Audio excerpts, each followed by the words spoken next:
Hello, ladies and gentlemen. It's a chess show on Pod TV. My name is Sasha Star, and our guest today is Professor Ken Regan. Welcome to the show, Ken. Thank you very much. Welcome to my living room, being slowly decorated. Okay, so it's a festive season is approaching. Yeah. Debbie's And birthday tomorrow, so we don't put up full holiday things until after it. okay, good idea.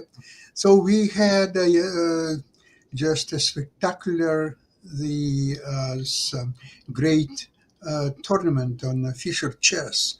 So Yes, they have now different names for it. Some people call it 360 chess, or 960 chess. I'm sorry, 960. Yep. 960. Although it should be 959, 959 because the position, which is same as the classical chess, definitely is not an option. Correct. Yes. Right. So it's 959 to be correct, and so this is we called Millennium Chess. There are at least 3, 4 different names for this tournaments. So, what's your preference in as name is concerned? I think it's reasonable to pinch the name freestyle, Yeah. which originally designated the ability to play with the computer during a game. So, Yes. um, It's slightly different meaning, but the word is the same, and it yeah, seems to me it's not worse than any other name. Although there is some mystery about still calling it a Fisher chess right. because he was the first one Yeah, who Fisher invented Random is the other name that I'm Fisher using. random. Exactly. Yeah. Right. Fisher random. Yeah, that's correct, and that's so it was a Fisher's prediction that at some point the preparation for the openings will be developed to such a depth that the fight over the board will become secondary to the memorization of opening lines, and that's Yeah. what he wanted to avoid. Is it your you agree with I, that? I have a potential counterexample from the London FIDE Open Classic prepared, but yes, that's always been my view. And so that's why I've advocated what one might call Fisher non-random chess, where you get to place the pieces on your own back row, not necessarily symmetrically. Well, Bishops on opposite colors, at least one rook in a corner. I'm fascinated with this system, and I can't figure out why it's not taking its more in popularity. Well, I mean, the concept really goes back to David Bronstein and Paul Yes. Benker, and Arthur Bisquire should get some part credit for it too. They played a match, Bisquire and Benko in the 1970s. I think it was Bisquire facing Benko, Mhm. and but at that time maybe the circumstances weren't right for it to catch on. Then that did not have the Fisher Castling rule, so I think it's blending in the Fisher Castling rule is what really makes it work. Mhm. Yeah. Actually, there one proposal recently was by person who is the most hated chess player of all time, Vladimir Kramnik, and Ah, he suggested play just a regular chess. The only thing is no castle, and possibly change queen and king places, both white and black. But that's not necessary. The most important thing is not to have a castle, and yes, that or also didn't catch up. my little riff on that is to allow only castling on the queen side. When they did a Ah, Women's Day, I wish I had proposed that as a possible variant to play. nice. Um, It sounds nice, really. I cannot say anything, but mm, listen. Sometimes it's what people want to play, and that's what organizers want to see happen. That right. takes over all different considerations and ideas, And that's what we have right now. That this, That I would need to find an angel to sponsor this yeah, in order to have it. you agree. But as this organizer, he definitely has a lot of marketing skills and a lot of chutzpah, and he's doing fantastic things so far. I'm a little bit Yes. disappointed that by the end of the tournament and closing ceremony, he could not announce the next tournament. That's a little bit Right. worrisome. There have been some whispers on Twitter from David Agard, that the attention was not what they hoped for. Hmm. But anyway, so we'll see. I mean, there's also the new freestyle chess club founded by Magnus Carlsen. Hmm. Yeah, well, we'll see. It's definitely there are a lot of merits to continue this, and I'm very excited, same as Nava, for Levon Aronian finally clinching the enormous Right. victory in the The tournament. beast was slain in this game. Because Carlson is very tough to beat, but for some reason, and it's not only against Aronian, I think in a few other games, he was a little bit more vulnerable than usual. And well, we'll see his true form very soon in a world championship in Blitz and Rapid Right. Game. I'm looking forward to that. Yeah, Uh, see what it's all about. So here's the game, and the number one thing that jumps out is that this is real close to the standard starting position. You Yeah. only need to interchange the queen and the knights on d1 and d8, and you Mhm. have the standard starting position. But perhaps dubiously, now the other funny thing is, one of my themes today is the reliability of engines for opening evaluations. So I don't know why the engine is thinking it's black's turn to move, for one thing. But anyway, a white played d4, which seems weird. The pawn's not supported by the queen, and neither is there support for the adjacent squares yet, although it will be coming. And Carlsen responded with what in normal chess we would call the Dutch defense, which is definitely dubious, but here it has the benefit of opening up as queen to enter the game right away. And and of course, perhaps gain preponderance in the center when white plays e4. But Aronian has very logical reply, f3, supporting e4 with a pawn, and also opening up his own queen. So the interesting thing is, right now, actually finding the engine's not saying that it's such great advantage. And this now comes a gambit that you would never play in the real Dutch defense, but it works because white would lose a tempo to play f4 in this position. Now the engine is actually recommending that as the best move, saying that white should play like Courtjoy and black will lay d5 or d6, their equivalent, I think. Um, but anyway, instead, white simply played actively, and now black has a nice foothold in the center, but here comes e4. It's not as important as it would have been if white had two pawns abreast, but there's the question of when and whether black is able to recapture the pawn. Now there are some tactics going on here. Okay, so if you recapture the pawn, you leave yourself open to the advance of white's f pawn, either now or on upcoming moves. So this does show that white has a fairly significant lead in development. Although I don't know, black has two knights on the board. Anyway, Carlsen plays just a calm game of chess, but you know what? He never gets back his pawn. So it's a question of whether black's play on the light squares in particular justifies the sacrifice. Here we go. White now spends a tempo on f4, and black castle is queenside. It looks like normal castling it is when the king is on the original square. And there follow some tactics, but they're all dubious. So this really is what we would consider fishy play, not Fisher play, fishy play. Like, you know, So white just has to spend a couple of developing moves to castle on the king side. This is slow, and black is not able to put pressure on white's king on the e file in time. Instead, what's evident is that black has some weaknesses in his own camp, and white has an extra pawn pushing f5 to finger them with. And in particular, rook hg8, which is the most natural move on the board, you would think, just loses the knight. So,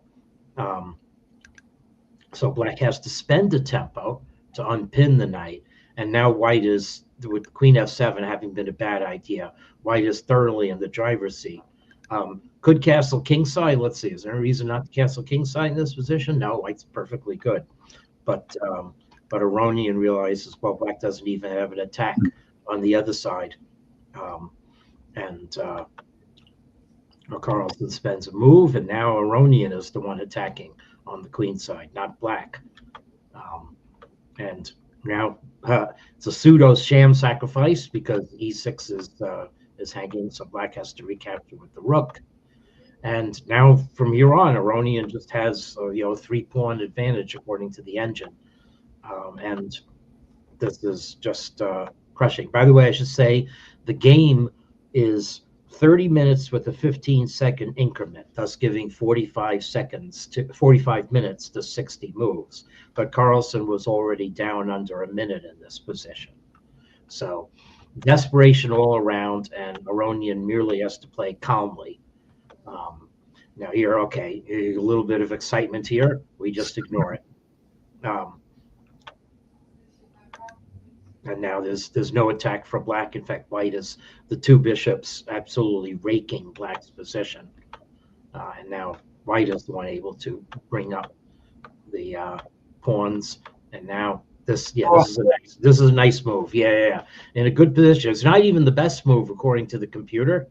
So the computer would just play sadistic chess like this. Both of black's knights are attacked. Okay. But if you see a way to simplify the position, even though you can go ahead and do it. So it's a little bit psychedelic because white's rook is hanging too. And if black captures knight takes knight, then white's rook becomes a kamikaze on the bishop. Actually, it's not, does it? Let's see. Am I miscounting pieces of myself? No, let's see. All right, let's see how my chess head is here. Oh yeah, that gives away a lot of the advantage, although it's definitely a winning ending. But simpler is to keep the rook on the board, and black is going to lose the knight on d4 to a pin. That's the point. So then white is just the exchange ahead. Okay, so game went this way instead. Black has survived to an end game, but is 2 pawns down and still being attacked. So black stabilizes the position a little bit, but here come white's pawns. This nice move to preserve white having majority on the queen side, and the rest, is just a little bit of a mop-up operation. The engine does say white has had 5 pawns, and as soon as Aronian's king got to the center too, Carlsen gave up. So, yeah, props to Aronian, but caught Carlsen playing dubiously in the opening 10, 12 moves of the game. And he couldn't create any difficulties for Aronian throughout the game. His position was much worse after the opening and remained so until the very end. That's right, yeah. Yes. Very unusual. Yep. Well, there was the second round, and Carlsen, of course, pressed. And it's worth showing this game as well, again, for Aronian's steely calm under pressure. This time, the position is much more randomized, and the move f4 makes total sense with the rook behind it, and now opening up white's bishop. So I don't know whether you would call this King's Indian attack in a normal game. Probably, yeah. I guess you would call this King's Indian attack. White does spend a tempo though, so black can get equity in the center with the d pawn. But I have to say, white has the advantage. It's very strange. I like white's position for the initiative, but the computer is liking black here.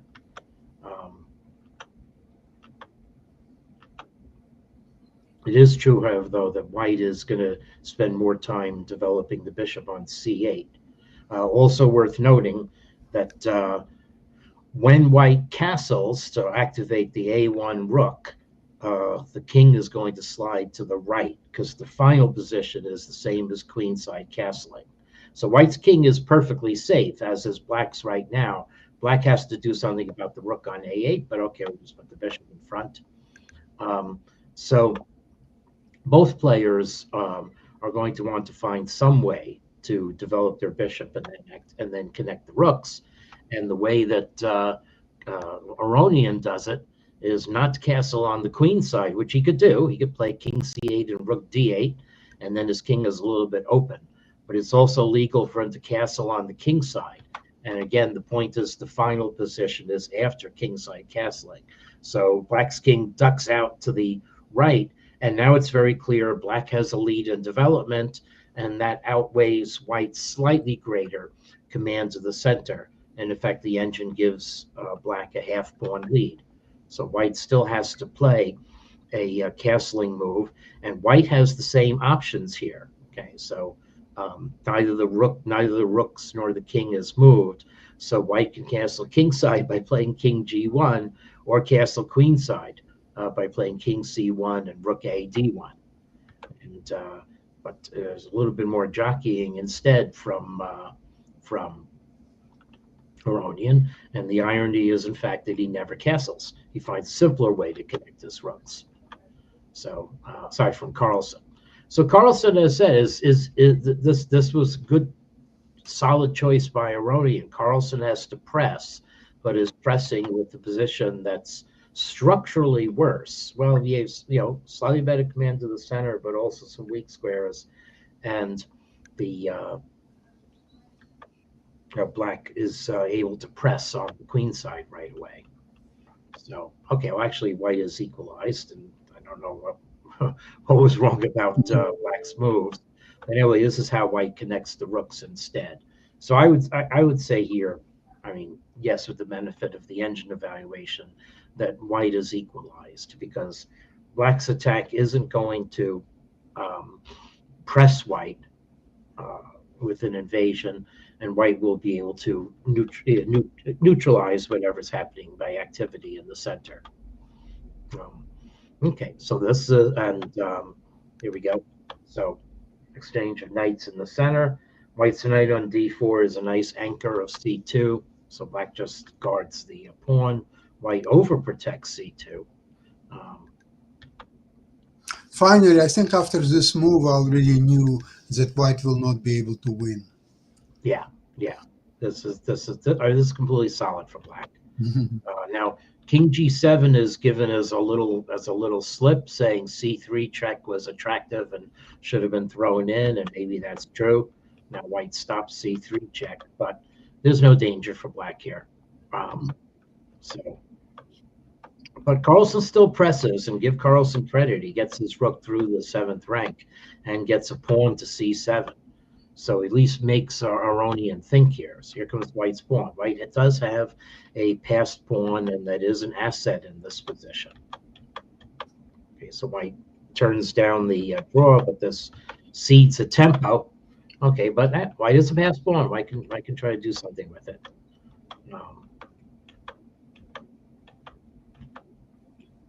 So it's now a 4/10 of a pawn advantage for white. So Aronian plays steadily. Worth noting, in the clock time, Aronian did have 10 minutes in the bank. Carlsen down to 2 minutes. Right, but Carlsen has made some weaknesses in black's camp, but black has a tactical way to prevent further harm. So the basic point here is that if white captures on h6, then black is able to play knight c2 check and will either get a perpetual check with the e3 square, which white's rook would no longer be guarding, or is going to win white's c pawn and protect the knight at the same time. So white instead captures. Now h6 is guarded, and white just has slightly better central presence, but black has a lot of open lines and can defend. and in fact, the game's completely equal again.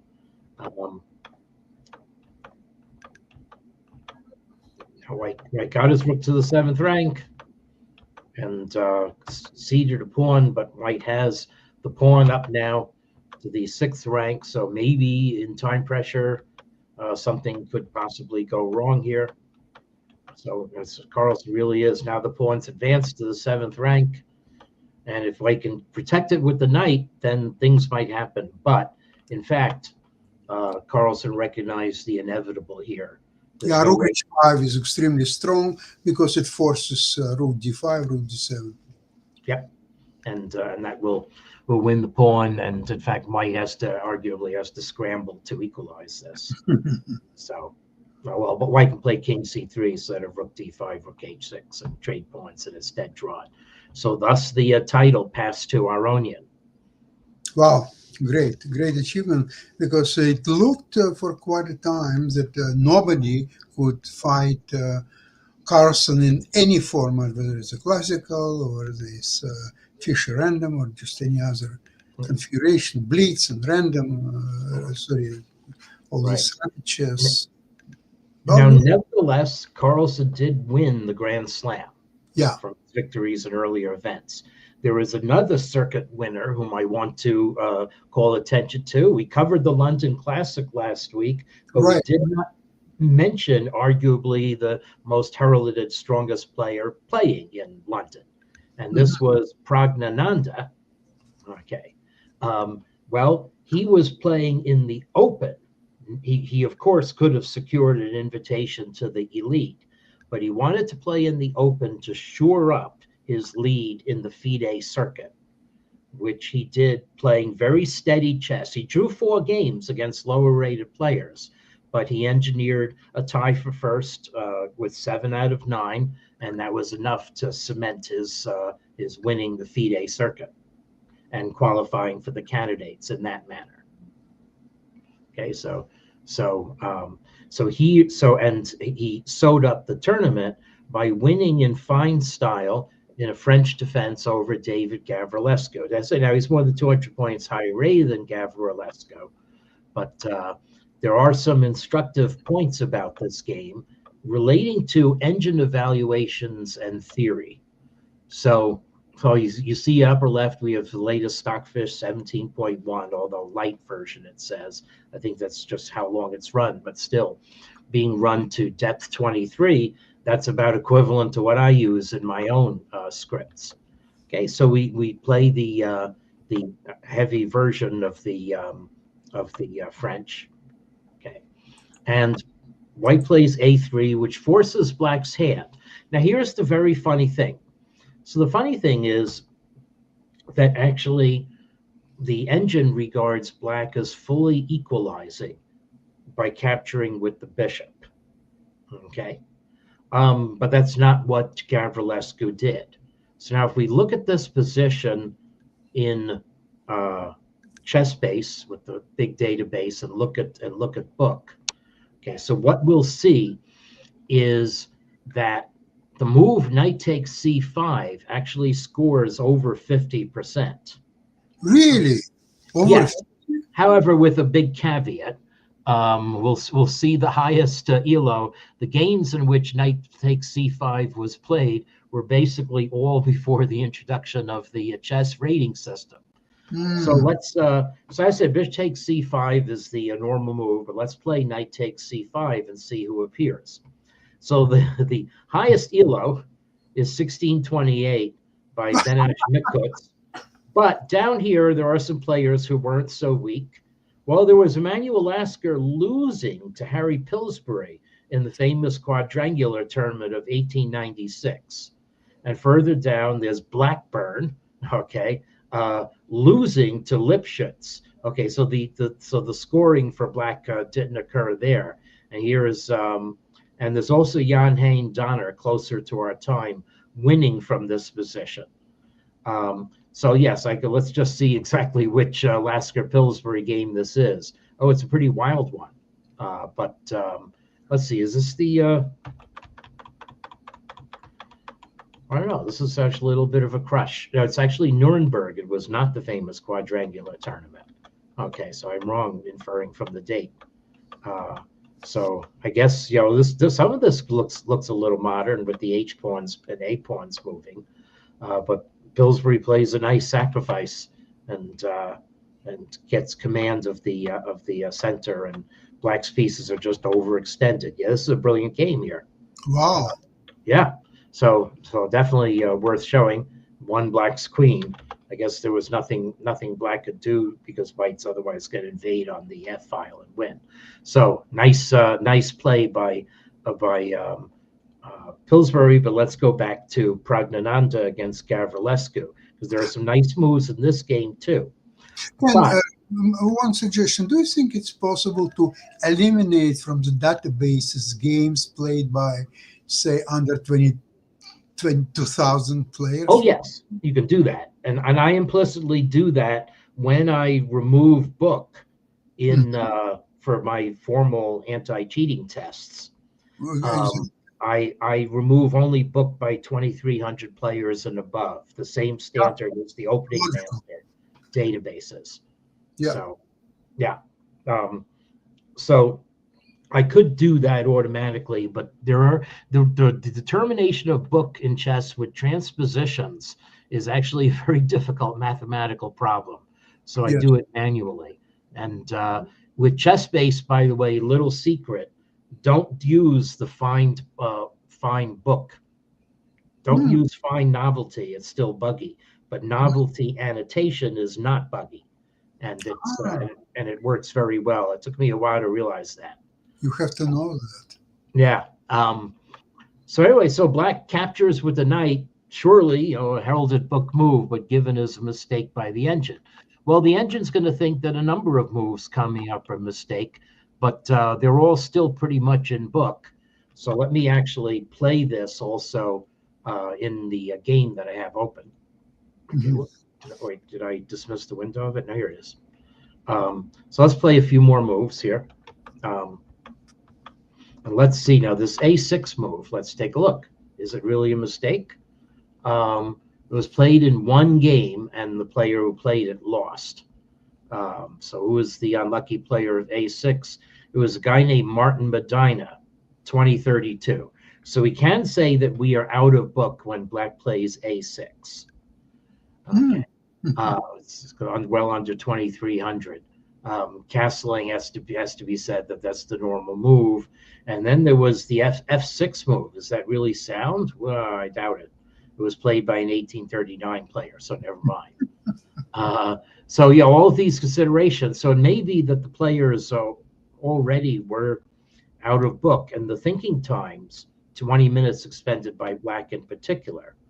So the engine thinks that Queen D2 is a mistake, and that White should play B4 right away, and then play Bishop D3. And to tell you, that would be very attractive to me. I always like getting the D3 squared in positions like this with the pawn on E5. But Praggnanandhaa plays slow and carefully. And now the engine thinks that White's castling queenside is also a mistake, and that Black is again, equal. And E5 is the right move. And then Pragg plays Queen F2. Again, looks like a perfectly fine move by me.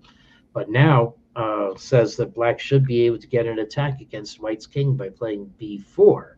And why doesn't that hang a piece? Okay, let's see. No, it doesn't hang a piece because Black capture on C3. And then after White takes, you just go back. So anyway, but the engine says also nothing wrong with Black's knight D7. So knight D4.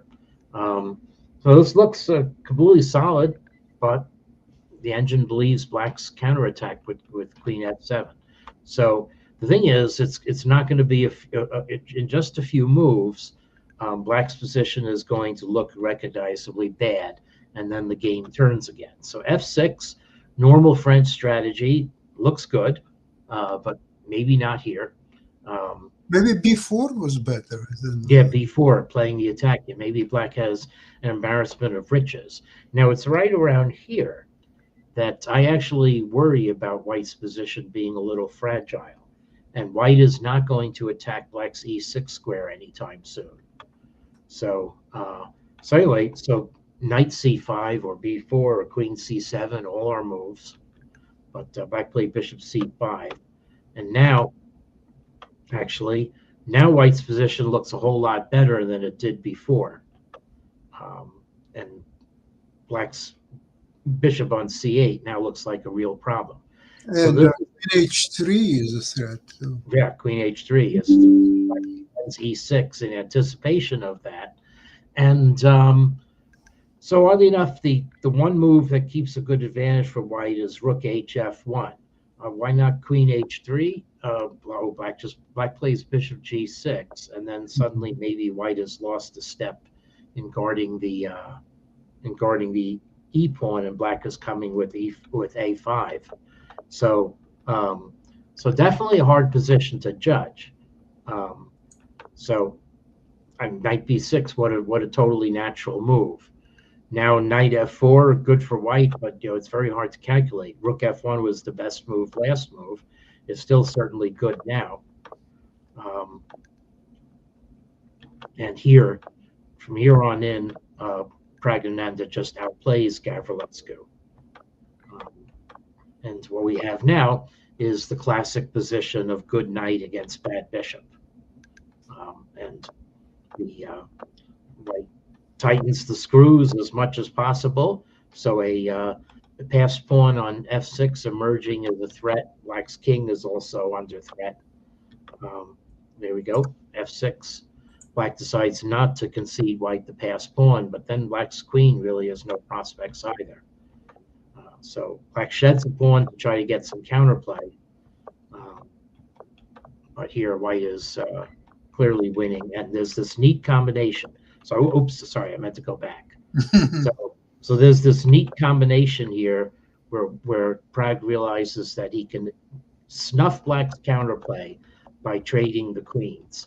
He first makes the time control, because there was a move 40 added time. You see it on the clock now. And then carefully dances with his queen so black cannot escape. Nice. And Gavrilescu gave up. Beautiful. Yeah. So so that was very good by Praggnanandhaa. So we'll look forward to seeing him in the candidates as well. The candidates field was set. I think 4 newcomers, 4 previous participants. And the last thing I'm gonna just want to mention, I'll just jump to the end here. This is an interesting game from the Bundesliga. That so the Bundesliga has been going on. The London Classic was played at a soccer stadium, the XTX soccer stadium, worth showing a picture on the screen as it's beautiful to look at. Here it is. So the Emirates Soccer State Arsenal Football Club in London, and the Bundesliga has long had an association with Bundesliga soccer, although they don't always use the soccer things as venues. And this was steadily outplaying until black missed just missed a calculation. It allowed white back into the game. But at any rate, white pulled into a position where I'm sorry, this is what I had before. So white pulled into a position where it came down to just pawns after the trade of bishops. So how well do you know your pawn endings? So the thing you need to count, the key square on this board, the key square on this board is the C1 square. Can white's king get to C1? Because that's a square on which in certain positions you're able to get the opposition. So the drawing line was to play b4 and keep black's king away, so that you could possibly get the opposition in this place. King takes a5. Okay, king f5. Okay, it's just showing black not making progress. Let me go back just to see what happens if black does the obvious thing. So whoops, yeah. So if black does the obvious thing against b4 and plays king here, then white is just going to get okay, king takes f5, king c4. Let's count this race. King g5. Okay, and it's very clearly an even race. That's why B4 is also effective. But let's see. So if black plays now, I guess actually I'm wrong about the C4 square. It's just simply that with B4, white is able to assure the pawn race. I was imagining a position in which white's king is able to get back to C1 and then and then come to B2 and oppose the kings and draw the endgame. But no, it's actually simpler than that. So at any rate, so this was a win on first board by Vola Keaton in one of the Bundesliga matches. So the MSA Zugzwang lost to SFR Wolfhagen. So lots of action there also continuing throughout the year. Wow, very exciting. Look at so many tournaments in every country, every continent, and chess is really doing extremely well. I wish that this freestyle will have its continuation, because of course I'm not aware of any financial side of it and so on, and that's the way it looks. It's very, very challenging. I think we're talking about not even millions, we're talking about tens of millions of dollars being injected into it, and it's a hard act to follow, very hard.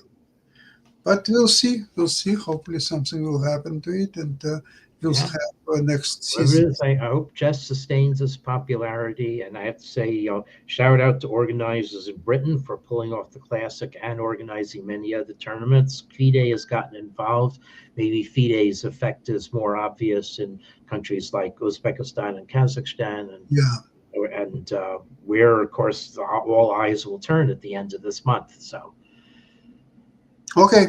So that's all of that, and we'll see you next week, same place, same time. Thank you very much. Have a great weekend. Bye-bye. Bye-bye.